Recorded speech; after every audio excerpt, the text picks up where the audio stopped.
करेंगे 7.6 equivalent fraction. Equivalent fraction क्या होते हैं अब हम इसमें समझते हैं। Using a fraction wall to find the equal fraction length. हम एक वॉल के थ्रू जो है ना इसको समझेंगे, एक फ्रैक्शन वॉल के थ्रू। In the previous section you use paper folding to represent various fraction using fractional unit. Let us do something more activity. अभी तक हमने ऊपर एक स्ट्रिप के थ्रू समझा था कि कैसे उसको जो है ऐसे जैसे एक स्ट्रिप हम बना रहे थे, उसको पहले हम ऐसे 2 पार्ट किए थे, फिर इसके और भी पार्ट किए थे। अभी तक हमने ये समझा। उन्होंने बोला कि अब हम उसमें कुछ और भी एक्टिविटीज़ करेंगे उस स्ट्रिप में। अब आपके सामने ये स्ट्रिप दे दी पूरी एक कंप्लीट, ठीक है। इसको इन्होंने क्या करा, 2 पार्ट्स में डिवाइड कर दिया। एक पार्ट हमारा ये हो गया ब्लू वाला और दूसरा पार्ट ये हो गया। तो ईच पार्ट क्या हो गया 1/2। फिर इस 1/2 को जो इधर वाला पार्ट है उसको 2 पार्ट्स में डिवाइड कर दिया ऐसे। इसके भी 2 पार्ट कर दिए, ये और ये। तो ये जो हमारा अब ईच पार्ट हो गया ना, क्या हो गया, यानी कि अगर हम इसको भी डिवाइड कर दें इसको भी, तो 1 2 3 4 1 2 3 4 हो गया। तो अब इसमें 4 पार्ट्स हो गए। अब ईच पार्ट को हम यहाँ पर अगर हम इस इतने हिस्से को लें इसके ब्लू वाले को, तो इस वाले पार्ट को हम क्या कहेंगे, अब हम इसको 2/4 कहेंगे। जब तक इसमें कोई भी हमारा बीच में हमने इसको डिवाइड नहीं किया था तब तक तो ये 1/2 था इस पूरे का। इस पूरे का ये जो पार्ट था ब्लू वाला ये 1/2 था। अब इसको बीच में से डिवाइड कर दिया। अब हम इस पूरे को, अगर हम इस पूरे की बात करें तो ईच पार्ट जो होगा ना वो 1/4 होगा ईच पार्ट। लेकिन अगर हम सिर्फ ब्लू वाले की बात करें, सिर्फ ब्लू वाले की इसकी, तो इसको डिवाइड कर रखा है ऐसे। तो ये जो है हमारा क्या होगा, ये 2/4 होगा। जैसे कि 1/4 ये है और 1/4 है, इसको प्लस कर दो तो 2/4 बन जाता है। तो ये ब्लू वाला पार्ट हमारा 2/4 है। फिर इसको और भी ज़्यादा डिवाइड कर दिया, 1 2 3, यानी कि 1 2 3 4 पार्ट हो गए। अब ईच पार्ट यहाँ पे जो है पूरा का पूरा मिला के जो है ना, ये पूरा का पूरा मिला के 2/4 हो गया। ईच पार्ट इसका 1/4 है, दोनों को मिलाया 2/4। इसका ईच पार्ट 1 2 3 4, अगर इसको भी आगे कर दें तो 8 हो जाएगा। 5 6 7 8, टोटल ये 8 है, जिसमें ईच पार्ट जो है 1/8 है ईच पार्ट। अगर हम सिर्फ ब्लू वाले की बात करें तो ये 4 पार्ट है, तो ये 4/8 हो गया, ठीक है। तो these are the equivalent fraction. अब देखो इन्होंने बोला कि ये जो है ना इक्विवेलेंट फ्रैक्शन है। अब आप यहाँ पे एक चीज़ और समझो, मैं आपको जो सिंपल तरीके से बताऊँ कि इक्विवेलेंट फ्रैक्शन क्या है, जो कि इन्होंने यहाँ पे भी दे रखा है। Are the length 1/2 and 2/4 equal. अब जो ये हमारी 1/2 लेंथ है और ये हमारी 2/4 लेंथ है, क्या ये हमारी इक्वल है?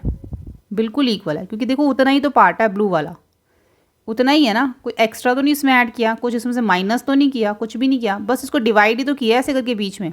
है तो उतने का उतना ही, ये भी जितना है उतना ये है। ऐसे अगर हम इन दोनों की बात करें तो ये भी इक्वल है, जितना पार्ट ये है उतना ही पार्ट ये है, बस इसको बीच में से इन्होंने इस तरीके से डिवाइड किया। तो ये are the length 1/2 and 2/4 equal, तो येस ये दोनों इक्वल है। 2/4 और 4/8 इक्वल, येस ये भी इक्वल है। वी कैन से, हम कह सकते हैं कि 1/2 इक्वल है 2/4 और 4/8 के। देखो ये 1/2 लिखा है, ये 2/4 लिखा है, ये 4/8 लिखा है। इसको कट करके देखो, 2 1 जा 2, 2 2 जा 4, 4 1 जा 4, 4 2 जा 8, तीनों ही 1/2 आ रहे हैं। ये होता है इक्विवेलेंट फ्रैक्शन, यानी कि जब हम कट करें तो अगर हमारा सेम वही आ रहा है तो वो हमारा इक्विवेलेंट फ्रैक्शन है। But there are express in term of different fractional unit. Now check whether 1/2 and 2/6 are equivalent. क्या 1/3 और 2/6 इक्वल है? बिल्कुल है। 2 1 जा 2, 2 3 जा 6, 1/3 आ रहा है। और नॉट, या फिर नहीं है। मेक योर फ्रैक्शन वॉल, अपनी फ्रैक्शन वॉल बनाइए और इन जो नीचे पिक्चर दे रखी है इसको अब हमने आगे इन क्वेश्चंस के आंसर देने हैं। जो है हमारा क्वेश्चन है are the length 1/2 and 2/3 are equal. यहाँ पे जो है हमें दे रखा है, यहाँ से भी आप देख के पता लगा सकते हो, ये जो हमें दे रखा है ना, ठीक है। ये देखो यहाँ पे 1/2 और ये 3/6 दोनों जो हैं वो इक्वल हैं। यहाँ पे 1/2 और 3/6 जो है ना सेम है, यानी कि जो इनकी लेंथ आ रही है वो दोनों की सेम है। तो इसका आंसर जो है yes, yes the length 1/2 and 3/6 are equal. उसके बाद है are 2/3 and 4/6 are equal fraction and why. तो यहाँ पे 2/3 देख लो कहाँ है, यहाँ पे हमारा 2/3 है, 4/6 हमारा ये है। तो ये भी जो है इसकी जो लेंथ आ रही है वो भी हमारी सेम आ रही है, बिल्कुल इसके नीचे है। और वाई क्यों सेम आई है, तो हम लिखेंगे yes 2/3 and 4/6 are equivalent fraction because they represent the same length on the paper strip, क्योंकि ये सेम लेंथ को जो है पेपर स्ट्रिप पे शो कर रहे हैं। How many PCs of length 1/6 will make a length of 1/2। अब यहाँ पे 1/6 अगर हम देखें ये, तो ये हमारा क्या है 1/6। And how many pieces of length 1/6, जो 1/6 वाले हैं वो कितने 1/2 जो है वो बनाएंगे, यानी कि 1/2 हमारा यहाँ तक आ रहा है ये। तो इसके नीचे बिल्कुल क्या आ रहा है 3/6। तो कितने पार्ट्स बने हैं इसके 1 2 3 पार्ट्स बने हैं ना। तो हम लिखेंगे therefore 3 pieces of 1/6 will make a length of 1/2, यानी कि 3 पीस बनेंगे 1/6 के। जब उसको जो है 1/2 हमें बनाना है तो 1/6 हमें 3 टाइम लेना पड़ेगा, तब जाके हमारा 1/2 बनेगा। ये तो हमें पेपर स्ट्रिप से ही बताना है सारा देख के इसमें। उसके बाद how many PCs of length 1/6 will make the length of 1/3। अब अगर हमें 1/3 तक लेके जाना है तो कितने 1/6 लगेंगे, तो 1/3 हमारा यहाँ है, तो यहाँ से लेके यहाँ तक लेंथ है, तो इसमें इट मीन्स इसकी भी यहाँ से लेके यहाँ तक लेंथ जो बिल्कुल इसके नीचे है, तो 2 1/6 लगेंगे तो हमारा वो 1/3 के इक्वल पहुँचेगा। तो इसका आएगा therefore 2 pieces of 1/6 will make a length of 1/3। ठीक है, आगे भी हमें इस तरीके से ही करना है। We can extend the idea to make the fraction wall up the fractional unit 1/10। This fractional wall is given at the end of the book. हमें बुक के एंड में भी ये फ्रैक्शनल वॉल दे रखी है। ये देखो इस टाइप से यहाँ पे हमें ये फ्रैक्शनल वॉल जो है यहाँ पे भी हमें दे रखी है। ठीक है, बुक के एंड में। तो यहाँ पर हमें ये दे रखा है, इसको देख के हमने फिगर इट आउट यहाँ पे बताना है। तो फर्स्ट है R 3/6, 4/8, 5/8, 10 इक्विवेलेंट फ्रैक्शन के, ये तीनों इक्विवेलेंट फ्रैक्शन है एंड y। ठीक है, तो वैसे तो हम इसको कट करके भी बता सकते हैं, लेकिन हमें फिलहाल इस वॉल से बताना। तो पहले आप देखो 3/6 कहाँ पर आ रहा है, 3/6 हमारा इधर आ रहा है। 4/8 देखो बिल्कुल इसके नीचे आ रहा है। 5/10 देखो बिल्कुल इसके नीचे आ रहा है। तो इसका मतलब इनकी जो ये लेंथ है ना तीनों की, ये जो है वो इक्वल है। ठीक है, तो इसका जो आंसर है वो भी हमारा येस है। लेकिन साथ में उन्होंने हमसे पूछा है वाई, तो लिखेंगे yes they are equivalent fraction because they represent the same length visually, यानी कि इनकी जो देखने में हमें दिख रहा है कि तीनों की लेंथ सेम है। उसके बाद है write two equivalent fraction for 2/6। अब 2/6 के दो हमें इक्विवेलेंट फ्रैक्शन लिखने हैं। तो पहले 2/6 देख लो कहाँ है, यहाँ पर है। तो इसके जो दो इक्विवेलेंट फ्रैक्शन है वो हम देख लेते हैं। ये हमारा 2/6 है, इसके साथ हमारा कौन सा जो है वो इसके बिल्कुल नीचे आ रहा है 2/6 को, तो इसके नीचे हमारा आ रहा है 3/9। ठीक है, ये इस बिल्कुल इसके नीचे हैं। और अगर हम देखें तो इसके ऊपर आ रहा है हमारा 1/3। तो 2/6 का इक्वल कौन सा आ रहा है 1/3 और 3/9, ये दो आ रहे हैं। ठीक है, तो हम इसको लिखेंगे so 1/3 and 3/9 are two equivalent fraction of 2/6 as all these fraction cover the same length, क्योंकि तीनों की सेम लेंथ है। अब इसको हम देखें कि यहाँ पर हमें जो है ना इसकी इक्विवेलेंट फ्रैक्शन लिखने हैं आगे 4/6 के। तो 4/6 का हम इक्वल अगर हम देखें तो यहाँ पे पहले हम देख लेते हैं 4/6 हमारा कहाँ पर है, यहाँ पर है हमारा 4/6। अब 4/6 के जो हमारे जितने भी इक्वल आ रहे हैं वो हम यहाँ पर लिखेंगे। इसके इक्वल आ रहा है 6/9, तो यहाँ पे हमने लिख दिया 6/9। उसके बाद इसके ऊपर देखो तो 2/3, तो 2/3 आ रहा है। इस वॉल में अगर हम देखें तो हमें यहाँ पे इतने दिख रहे हैं, लेकिन अगर आपको जो मैंने कट करके तरीका बताया, देखो अगर 4/6 को मैं कट कर दूँ तो 2 2 जा 4, 2 3 जा 6, कितना आ रहा है 2/3 आ रहा है। इसको भी अगर मैं कट करके देखूँ, मैं आपको इक्विवेलेंट फ्रैक्शन के लिए सिर्फ समझा रही हूँ, आपको लिखना ऐसा ही है। अगर हम इसको कट करें 3 के टेबल से, 3 2 जा 6, 3 3 जा 9, तो इसका भी 2/3 आ जाएगा। ये 2/3 तो पहले से ही है।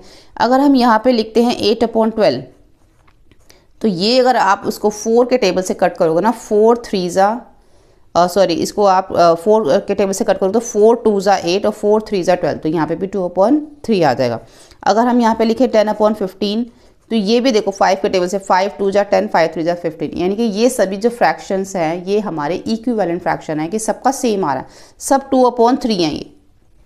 ठीक है, तो ये इक्विवेलेंट फ्रैक्शन वही जब सब सेम आए, यानी कि हम यहाँ पे क्या देख रहे हैं, जब सेम लेंथ आती है तो हम कहते हैं कि इक्विवेलेंट फ्रैक्शन है, क्योंकि उसकी लेंथ सेम आ रही है। तो इसी तरीके से जब इसको हम कट करके देखें तो सब 2/3 आएंगे। ठीक है, तो इसके साथ आप आगे ये भी लिख सकते हो। उसके बाद है यहाँ पर अब इसका फिगर इट आउट देखेंगे। यहाँ पे हमें बताया गया है कि 3 जो है 3 रोटी हैं। अब इन 3 रोटियों को 4 चिल्ड्रंस में जो है वो डिवाइड करना है। ठीक है, तो हम इसको कैसे इसको हम डिवाइड कर सकते हैं 3 रोटियों को 4 चिल्ड्रन में, क्या फ्रैक्शन इसका आएगा। साथ में हमें इसको डिवीजन फैक्ट भी बताना है, एडिशन फैक्ट और मल्टीप्लिकेशन फैक्ट बताना है। तो fraction of roti each child get, हर एक बच्चे को कितना फ्रैक्शन मिलेगा रोटी का, यानी कितना पार्ट मिलेगा। तो इसके लिए हम डिवीजन, मल्टीप्लिकेशन, एडिशन फैक्ट से देखते हैं। अगर हम सबसे पहले डिवीजन फैक्ट देखें तो हमारे पास 3 रोटी हैं और चिल्ड्रन है 4, तो हमारा क्या हो जाएगा 3/4, यानी कि हर एक जो बच्चे को, हर एक जो है fraction of roti each child gate 3/4, हर एक चिल्ड्रन को 3/4 पार्ट जो है वो मिलेगा।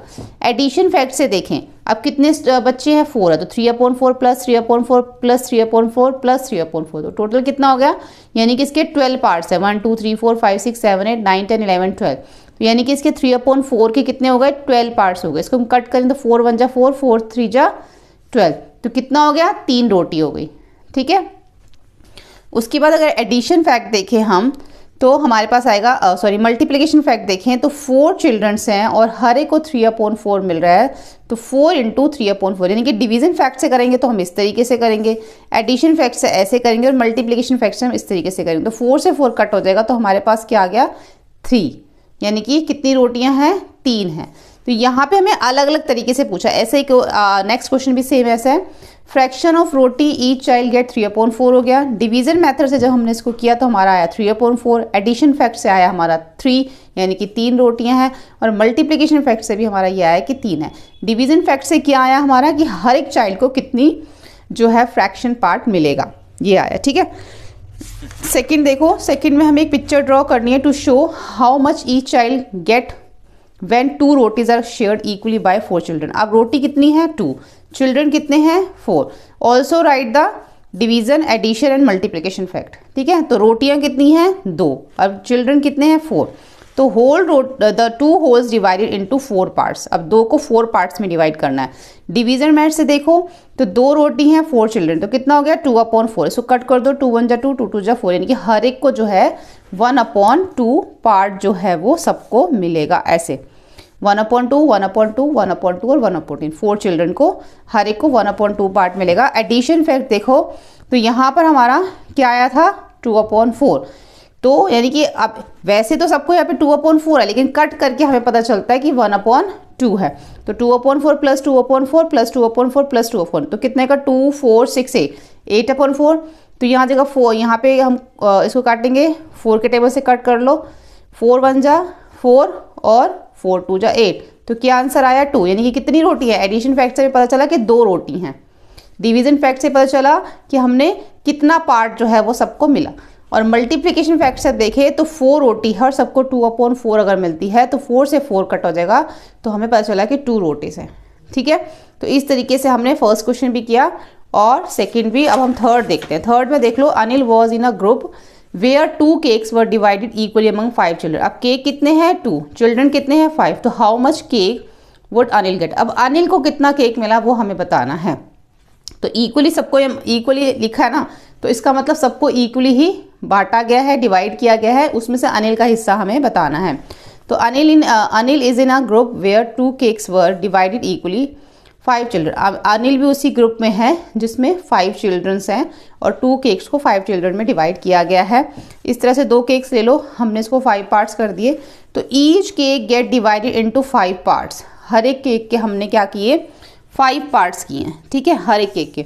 तो अनिल गेट 1 पार्ट, अनिल को इसमें से भी एक पार्ट मिल जाएगा, क्योंकि 5 चिल्ड्रन है, सबको अगर इसमें से एक एक पार्ट मिलेगा, इसमें से भी एक एक पार्ट मिलेगा, यानी कि अनिल को एक पार्ट इसमें से मिल गया, एक इसमें से, यानी कि 2 पार्ट्स हो गए। ठीक है, यानी कि 5 और 5 2 पार्ट्स हो गए ना। तो यहाँ पे हम लिखेंगे 1/5, इसमें से इसको अनिल को 1/5 मिला, इसमें से भी 1/5 मिला, तो 1/5 प्लस 1/5 2/5, यानी कि अनिल को जो हिस्सा मिला वो मिला 2/5। ठीक है, आगे देखते हैं। Now if there are 10 children in my group, how many cakes will I need so that they get same amount of cake as Anil. अब अनिल को जितना केक मिला था उतना ही केक सबको मिलना चाहिए, लेकिन चिल्ड्रन अब 10 हैं, तो कितने केक हो, जैसे यहाँ पे 2 केक थे, 5 चिल्ड्रन थे, ठीक है, तो सबको कितना मिला 2/5 मिला। लेकिन यहाँ पे पूछ रहा है कितने केक होने चाहिए ताकि 10 चिल्ड्रन में भी सबको 2/5 पार्ट ही मिले। तो इसके लिए 2/5 इंटू हम 10 कर देंगे। ठीक है, 5 1 जा 5, 5 2 जा 10, तो 2 को 2 से मल्टीप्लाई करेंगे तो 4, यानी कि 4 केक्स अगर होंगे तो सब चिल्ड्रन को 2/5 पार्ट मिलेगा। ठीक है। What if we put 2 such groups together, one group where 2 cakes were divided equally between 5 children and the another group again with 4 cakes 10 children. लिखा है कि what if we put 2 such groups, अगर जैसे 2 groups हैं, जैसे कि हमने यहाँ देखा कि जो 2 केक तो 5 चिल्ड्रन में डिवाइड किए गए थे और इसी तरीके से 4 केक 10 चिल्ड्रंस में डिवाइड किए गए थे, जैसे कि यहाँ पे उन्होंने दिखा दिया। ग्रुप 1 में क्या है, 2 केक्स है और 5 चिल्ड्रन में इक्वली डिवाइड किए। ग्रुप 2 में क्या है, 4 केक्स हैं और 10 चिल्ड्रंस में इक्वली डिवाइड किए। सो यहाँ पे लिखा है so the share of each child is same in the both this situation. दोनों सिचुएशन में सबको इक्वली पार्ट मिल रहा है, जैसे कि हमें देख रहे हैं 2/5 ही सबको मिल रहा है। सो 2/5 इक्वल 1/4/10। तो इसका मतलब भी क्या है, 4/10 जो 2/5 है इक्वल है 4/10 के। अगर हम इसको कट करके देखें तो 2 2 जा 4, 2 5 जा 10, 2/5 ही आ रहा है। कहने का मतलब कि ये जो 2 केक थे ये भी 5 चिल्ड्रन में 2/5 मिला था और यहाँ पे भी 4 केक्स ईच चिल्ड्रन को 2/5 ही मिला है। उसके बाद यहाँ पे दिया गया let us examine the share of each child in the following situation. 1 roti is divided equally between 2 children. यहाँ पे नीचे में दे रखा 2 rotis divided equally 4 children and 3 roti divided equally 6 children. देखो अब एक रोटी को 2 चिल्ड्रंस में डिवाइड कर दिया, हाफ हाफ दे दिया। अब यहाँ पे 2 रोटी हैं और 4 चिल्ड्रंस को डिवाइड कर दिया, तो यहाँ पे भी सबको कितनी मिल रही है, यहाँ पे भी तो सबको 1/2 1/2 1/2 1/2 ही मिल रही है ना। तो लेकिन यहाँ पे रोटियाँ 2 हैं और चिल्ड्रंस कितने हैं, 4 है, यानी कि 4 लोगों में डिवाइड करना है, इसलिए 2/4 इसका फ्रैक्शन बन रहा है। यहाँ पे रोटी 2 है और एक रोटी है सॉरी, और इसको डिवाइड किस में करना है, 2 लोगों में डिवाइड करना है। तो 1 रोटी इज डिवाइडेड इक्वली 2, तो 1/2 मिलेगा। ऐसे ही यहाँ पे रोटी कितनी है, 2 हैं, 2 रोटी हैं और कितने में डिवाइड करना है, 4 चिल्ड्रंस में, तो 2/4 हो गया। अगर आप इसको कट करके देखो तो 2 1 जा 2, 2 2 जा 4, इस अभी भी यहाँ पे 1/2 ही मिल रही है सबको। ऐसे ही यहाँ पर 3 रोटीज़ है और 3 इक्वली अमंग, यानी कि 6 लोगों में इसको डिवाइड करना है।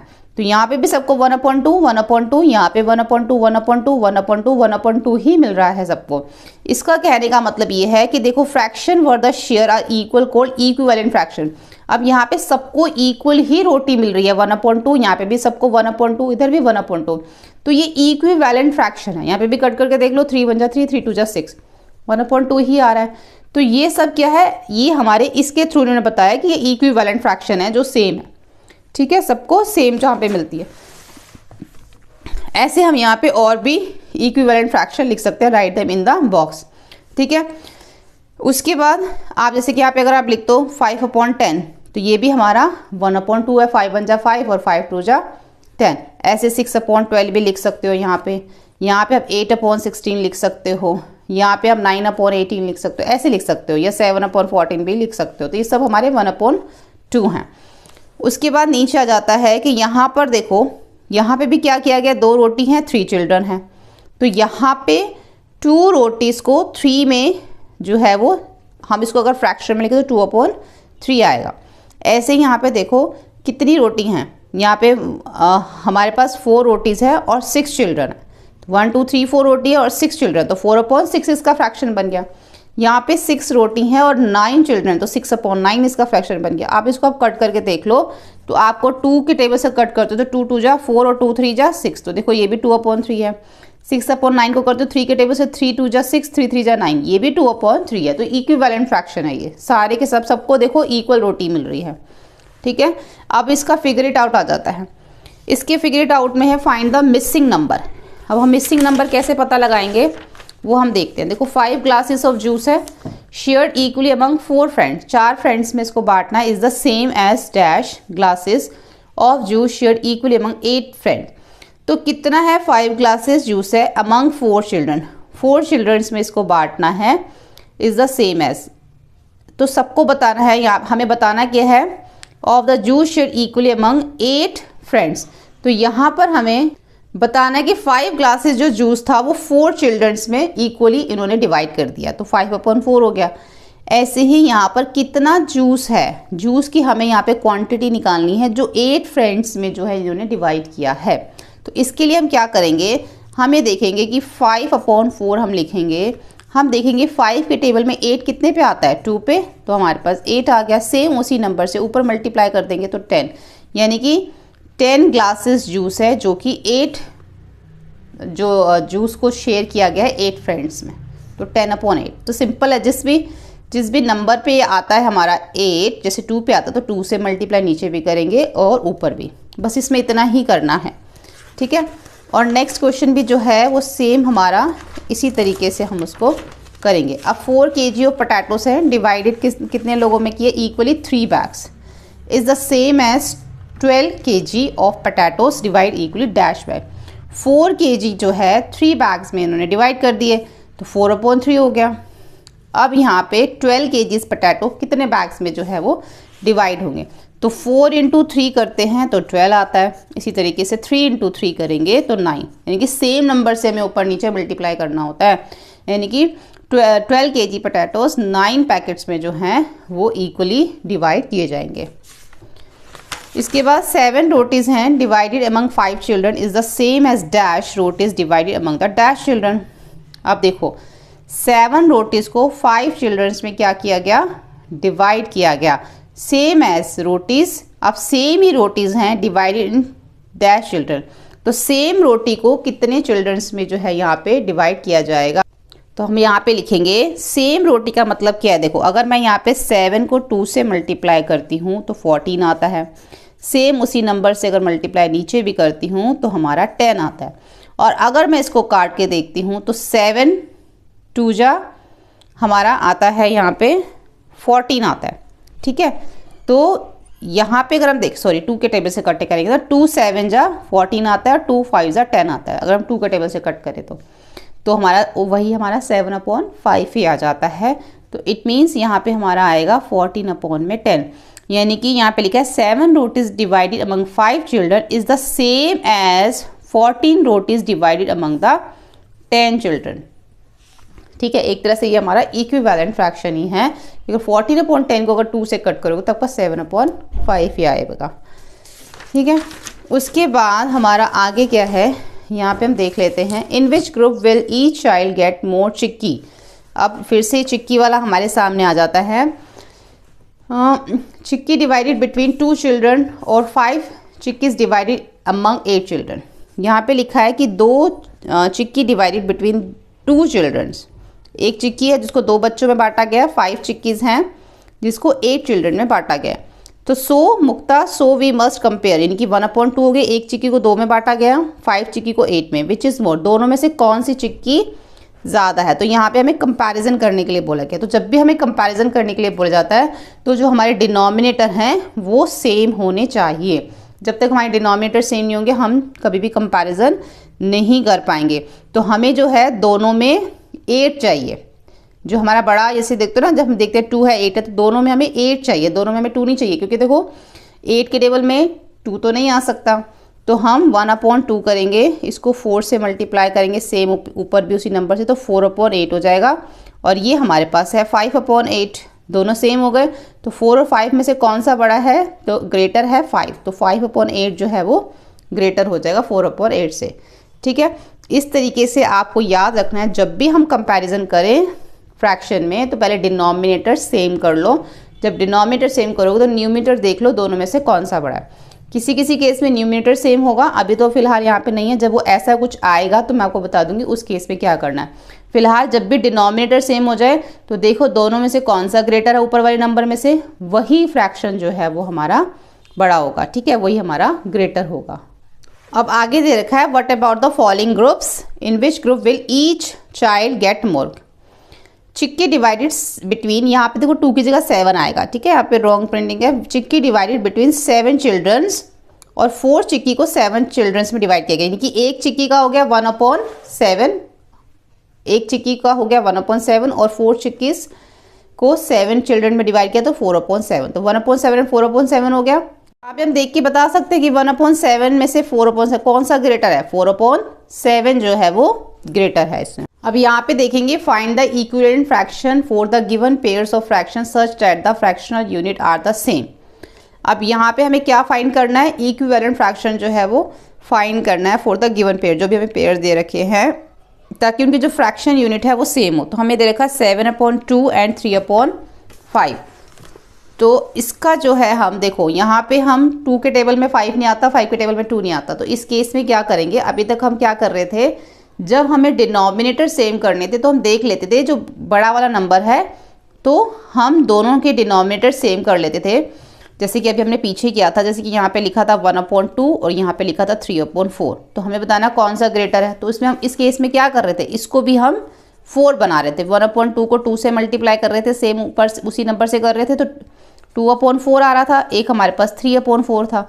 फिर हम कंपेयर कर पा रहे थे ना इस केस में। लेकिन जब हमारे पास दोनों ही नंबर इस टाइप के दे रखे हैं जिनके फैक्टर सिर्फ 1 और वो अपना नंबर ही है, जैसे 2 का सिर्फ फैक्टर 1 और अपना नंबर ही है 2, इसका फैक्टर 1 और 5 ही है और इसके अलावा नहीं है, तो इस केस में फिर हम इन दोनों नंबर्स को आपस में मल्टीप्लाई कर देते हैं।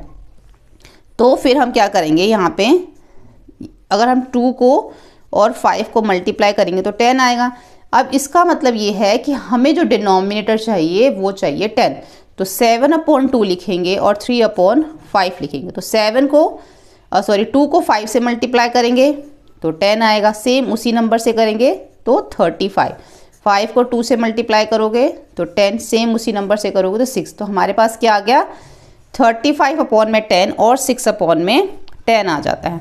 तो ये जो है हमारा क्या है, equivalent fraction with the same denominator. अब इसके जो दोनों के डिनोमिनेटर हैं वो सेम हो गए, हमें इसमें यही करना है। अब इसमें देखो, इसमें 3 है और इसमें हमारा 6 है। तो इसको तो हम इस तरीके से कर सकते हैं क्योंकि 3 के टेबल में 6 आता है। तो हम 8/3 अगर लिखेंगे, इसको 2 से मल्टीप्लाई करेंगे तो 3 2 जा 6 हो जाएगा। सेम ऊपर उसी नंबर से ऊपर करेंगे तो 16 आ जाएगा। 8 2 जा 16। यहाँ पे हम 5/6 करेंगे तो 6 को हम 1 से मल्टीप्लाई करेंगे, सेम उसी नंबर से ऊपर, तो 5/6 ही आएगा। तो दोनों का डिनोमिनेटर यहाँ पे क्या हो गया, सेम हो जाता है। ठीक है, यहाँ पे 3/4 और 3/5 है। तो यहाँ पे देखो 4 के टेबल में तो 5 नहीं आता। तो अब इस केस में क्या करेंगे, 4 को 5 से मल्टीप्लाई करेंगे, 4 × 5 तो 20, यानी कि अब हमें डिनोमिनेटर चाहिए 20। तो 3/5 लिख लेंगे, 3/4 लिख लेंगे और 3/5 लिख लेंगे। तो 4 को 5 से मल्टीप्लाई करो 20, सेम ऊपर उसी नंबर से 15। 5 को किससे मल्टीप्लाई करोगे, 20 आए 4 से, 20 सेम उसी नंबर से ऊपर 12। ठीक है, तो दोनों के डिनोमिनेटर हमारे सेम हो गए। अब देखो यहाँ पे 7 5 और 35 करेंगे, दोनों को मल्टीप्लाई और दोनों के डिनोमिनेटर सेम करेंगे। तो 7 5 35, सेम उसी नंबर से ऊपर 6 5 30। 5 को 7 से करो 35, सेम उसी नंबर से ऊपर करो 56। दोनों के डिनोमिनेटर सेम हो जाएंगे। आप ना नीचे करके ऐसे लिखना है इसको, 30/35, 56/35, सब में आपने नीचे एक बार लिखना है ज़रूर इसको। यहाँ पे देखो 9/4 और 5/2 है। तो अब इसमें क्या है, यहाँ पे भी हमें इन दोनों को मल्टीप्लाई करना पड़ेगा। ठीक है, 9 और यहाँ पे 4 2 जा हमारा हो जाएगा, यहाँ पे 8 हो जाएगा। ठीक है, तो ये हमारा क्या है, ई वाला है ना। तो अच्छा, यहाँ पे तो हमारा 4 और 2 है, तो हम यहाँ पे कर सकते हैं क्योंकि 2 के टेबल में 4 तो आता है। तो यहाँ पर अगर हम 4 लिखें और यहाँ पे 5/2 लिखें, तो इसको अगर हम 2 से मल्टीप्लाई करते हैं तो 2 2 जा 4, सेम उसी नंबर से तो 10। तो यहाँ पे हम इसको 1 से मल्टीप्लाई कर देंगे 4 और ऊपर भी 1 से, तो 9/4 और 10/4 जो है हमारा इसका आंसर आ जाएगा।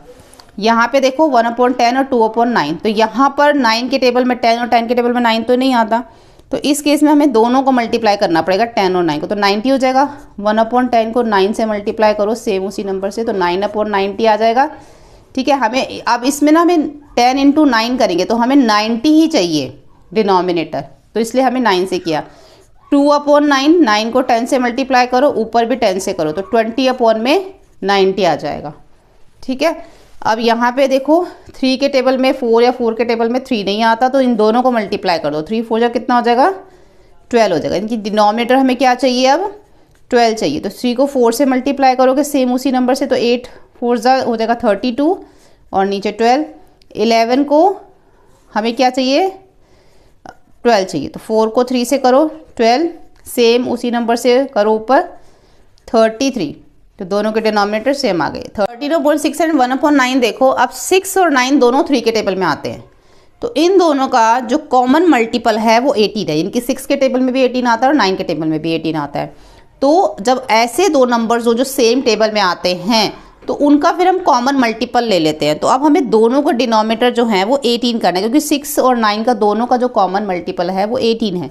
तो 6 इंटू 3 करेंगे तो 18 आएगा, 13 इंटू 3 करेंगे तो 39 आएगा। ऐसे 1/9 इसको हम 9 2 जा 18 हो जाएगा, और ऊपर भी हम 2 से मल्टीप्लाई करेंगे तो 2, तो इनके 39 अपॉन में 18 हो जाएगा और 2 अपॉन में 18 हो जाएगा। तो दोनों में इसमें जो इसके डिनोमिनेटर सेम हो जाएंगे। ठीक है, अब यहाँ पर हम इसका देखेंगे लोएस्ट टर्म, जिसको आप लोएस्ट टर्म भी कह सकते हो, सिंपलेस्ट फॉर्म भी कह सकते हैं हम इसको। इसका मतलब ये है कि हमें जो भी फ्रैक्शन दे रखा है, जैसे कि यहाँ पे 16/4 दे रखा है, हमें इस नंबर को तब तक डिवाइड करना है तब तक हमारे पास कोई ऐसा फ्रैक्शन ना आ जाए जिसका हम कह सकते हैं कि जैसे कि यहाँ पे 4/5 है, तो 4/5 दोनों सेम टेबल में नहीं आते। ये तो अगर मैं इसको 2 के टेबल से कट कर दूं तो 2 2 जा 4 हो जाएगा। तो अब 2 के टेबल में 5 तो नहीं आता, यानी कि इसके अंदर एक नंबर ऐसा आ गया जिसका क्या फैक्टर है, या तो 1 इसका फैक्टर है या फिर अपना नंबर ही इसका फैक्टर है। तो तब तक हमें इसको डिवाइड करना होता है कि जब तक, जैसे कि मान लो 2/3 आ जाए। अब 2/3 वैसे तो ये दोनों सेम टेबल में नहीं आते, और यहाँ पर, या फिर आप सिंपल ये भी कह सकते हो कि तब तक हमने इसको डिवाइड करना है जब तक दोनों सेम टेबल से कट रहे हैं, हम उसको काटते रहेंगे, डिवाइड करते रहेंगे। जहाँ पे ऐसा कोई नंबर आ गया जो दोनों सेम टेबल में नहीं आते, वो इसका लोएस्ट टर्म होगा। जैसे कि हमें यहाँ पर 17 अपॉन, ये फिगर इट आउट है, 17/51, 64/144। अब 17/51 जो है वो हमारे कौन से टेबल में आता है? लोएस्ट टर्म का मतलब हमें जो है सेम टेबल से इसको डिवाइड करना है। तो 17/51 हमारा जो है, हम इसको 3 के टेबल से कट कर सकते हैं, यानी कि 3 के टेबल में आता है। 17 इंटू 1 कितना होता है? 17 होता है, और 17 इंटू 3 देखें तो कितना होता है? 51 होता है। तो यानी कि अगर हम इसको कट करें तो 17 1 जा 17 और 17 3 जा 51 आएगा। आपको ये नहीं लिखना, 1/3 जो है वो इसका हमारा फ्रैक्शन आता है 1/3। अब 1 और 3 सेम टेबल में तो नहीं आते, तो यही जो है इसका लोएस्ट टर्म है। 17/51 का लोएस्ट टर्म है 1/3। 64/144, तो 64, अब मैंने तो आपको इस तरह से कट करके दिखाया, हो सकता है आपको स्कूल में डिवाइड कर करके यहाँ पे सिखाया जाए। जैसे 16 को अगर आप 16 से डिवाइड करोगे तो आपका क्या आएगा? 4, और सेम उसी नंबर से जब नीचे हम डिवाइड करेंगे तो हमारा आएगा 9। ठीक है, तो हमने सेम नंबर से ही डिवाइड करना होता है, यहाँ हमें मल्टीप्लाई नहीं करना, डिवाइड करना। इसका मतलब 16 के टेबल में 16 4 जा 64 होता है, और 16 9 जा 144। अब 4 और 9 दोनों सेम टेबल में नहीं आते। एक तो तरीका ये है, हो सकता है आपके स्कूल में आपको ये कट वाला जो तरीका इस टाइप से, हम इसको 2 से स्टार्ट कर सकते हैं। देखो कैसे, 2 3 जा 6, 2 2 जा 4, 2 7 जा 14, 2 2 जा 4। अब देखो फिर से 2 से चला जाएगा, 2 1 जा 2, ये 12 बन गया, 2 6 जा 12, यहाँ पे 2 3 जा 6, ये 12 बन गया, 2 3 जा 6, ये 12 बन गया, 2 6 जा 12। अब ये फिर से हमारा 2 से कर सकते हैं, 2 8 जा 16, 2 1 जा 2, ये 16 बन गया, 2 8 जा 16। अब यहाँ पे 2 4 जा 8, 2 9 जा क्या आ जाएगा? 18, 2 4 जा 8, 2 9 जा 18, तो क्या आ गया हमारा? 4/9। अब 4 और 8, जो 4 और 9 जो आया वो दोनों सेम टेबल में नहीं आते हैं, इसलिए इसके आगे हम इसको कट नहीं कर सकते। तो ये दो तरीके, आप 2 से भी स्टार्ट करके इसको कट कर सकते हो, या फिर आप सीधा देख सकते हो कि 64 और 144 कौन से टेबल में दोनों में आते हैं, वही इसका लोएस्ट टर्म फिर आपका होगा। उसके बाद आता है 126 और 147। तो 126 को जब आप 7 से डिवाइड करोगे और 147 को भी सेम 7 से, यानी कि दोनों को हम 7 से डिवाइड करेंगे, हम एक तरह से उसको हम 7 के टेबल से हम इसको कट कर रहे हैं। तो हमारा आएगा यहाँ पे, जब हम 7 से इसको डिवाइड करेंगे तो हमारा आएगा 18/21। लेकिन 18 और 21 तो अभी भी हमारा सेम टेबल में आता है। किसके टेबल में आता है? 3 के टेबल में। तो 18 और 21 को आप फिर से डिवाइड करो 3 से, तो 3 के टेबल में 6 पे आता है, और 3 7 जा 21 होता है। तो अब 6 और 7 दोनों सेम टेबल में नहीं आते, तो इसको हम आगे और नहीं करेंगे, ठीक है। तो ये एक इसका तरीका, जब तक ये देखो पहले तो हमने 126 और 147 को 7 से कट किया, यानी कि 7 के टेबल से कट किया तो ये आया, फिर हमने इसको 3 के टेबल से डिवाइड किया। डिवाइड करो या कट कहो एक ही बात है, ठीक है। पहले हमने 7 से डिवाइड किया, फिर हमने इसको 3 से डिवाइड किया, फिर हमारे पास वो फ्रैक्शन आया जो दोनों सेम टेबल में नहीं आते। इसके बाद अगर हम इसका डी देखें तो डी हमने यहाँ लिखा हुआ है 525 अपॉन में 112। तो अगर हम इसको देखें हम उसको कौन से टेबल से कट कर सकते हैं, कौन से टेबल से डिवाइड कर सकते हैं। तो सबसे पहले हमने इसको 7 से डिवाइड किया। आप 2 से करके देखो, 3 से करके देखो, 4 से करके देखो, 5 से करके देखो, 6 से करके देखो।